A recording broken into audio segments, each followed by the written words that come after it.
Hey everybody, we have something really exciting to show you.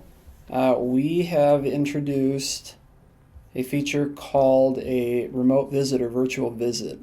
So it's something we've been developing over the past year or so, and really excited to show it to you.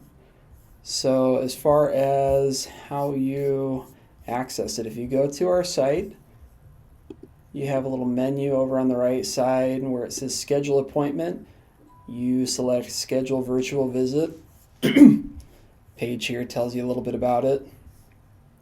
When it might make sense to do a virtual visit, like for a second opinion or something that you think might be unrepairable or something real simple and straightforward, like the machine got in a showroom mode. But right on that page, you can just go to schedule now.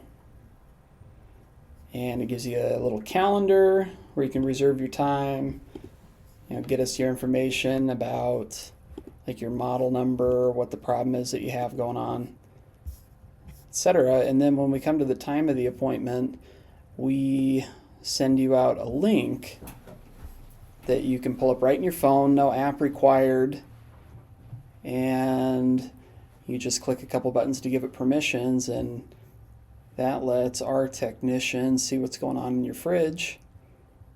Yep. Looks like it's underfilled. That's got to be the reason it's not cooling properly. We can also do neat things in here, like gesture, point, show you documents, or parts or whatever it makes sense. We can snap pictures of the model tag. Yeah, it's a real handy thing. And $49 plus tax. And then you have 30 days. If you're in our service area, we'll apply that toward an in-home visit. So, say you just want to get an opinion on what's going on, or you want to get a price estimate for a cosmetic repair, we can start with the virtual visit and then roll it into the in-home repair and credit you that $49. So, yeah, check it out.